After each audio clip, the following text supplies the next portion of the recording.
After my piece about Uzbekistan yesterday, I've been um, sent lots and lots of interesting articles, and and you've raised some very interesting comments. Like, for example, if you're living in a country, should you be speaking the language? Farage, of course, had that extraordinary um, story on the train. Actually, from many years ago, he's been telling that story for about 20 years. And the problem with that story is there are languages in the UK which are perfectly native, like, for example, people who speak Welsh. Why should someone not be speaking Welsh on the train? They don't have to speak a language that Farage doesn't recognise.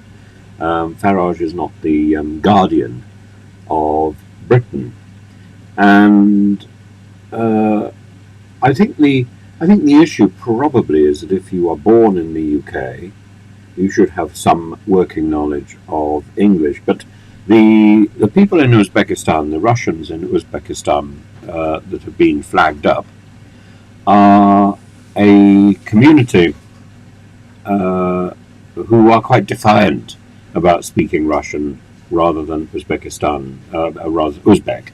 It's not that they can't speak Uzbek; it's that they don't want to and insist on speaking Russian and forcing Uzbeks to speak Russian as well. There's a person called Alisha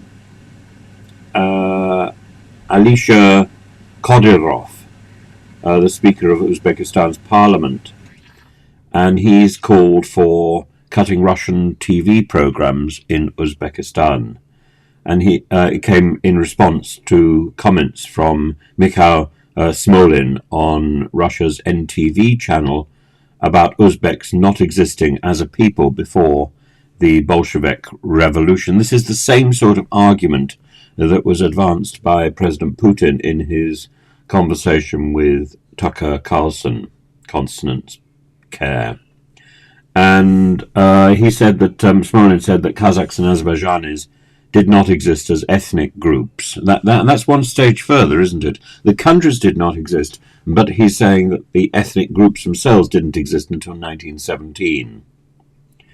And Russian TV is very much available in Uzbekistan. Qodirov said, lately we hear nothing but chauvinistic statements in Russian. A Russian writer and politician who I mentioned yesterday, Zakhar Prilepin, said at a Moscow press conference that Russia should annex Uzbekistan since 2 million Uzbek citizens are on our territory. And Qodirov said Russian authorities continue to dismiss comments like those from Smolin and Prilepin as being the strange behaviour of chauvinists. However, he points out that the Russian authorities are interested in such rhetoric. So whether you're dismissing it or whether you're accepting it, you're drawing attention to it. That's the point. The Russian language, he said, is disproportionately used in Uzbekistan, where only about 3% of the population are ethnic Russians. And he recommended exchanging television programs with our Kazakh, Azerbaijani, and Tajik and Turkish brothers.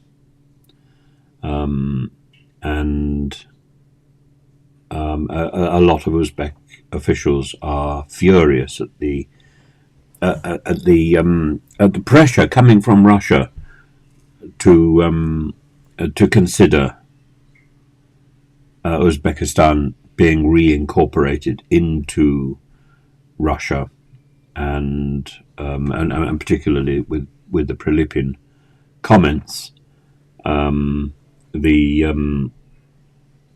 Uzbek foreign minister summoned the Russian ambassador to protest. And the Senate chairwoman, Narbayeva, said Uzbekistan will never be somebody's colony. Strong language and determination on the part of Uzbekistan, but whether or not that will play through in the years to come.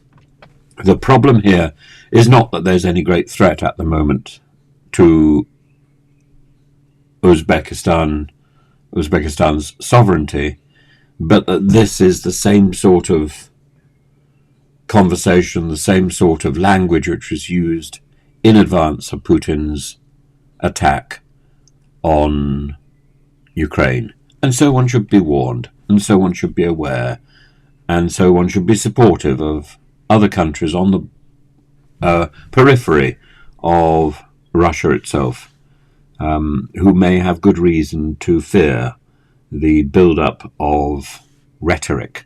And rhetoric lies behind it's rhetoric, it's words, it's hot air, which drove the Russian tanks across the Ukrainian border.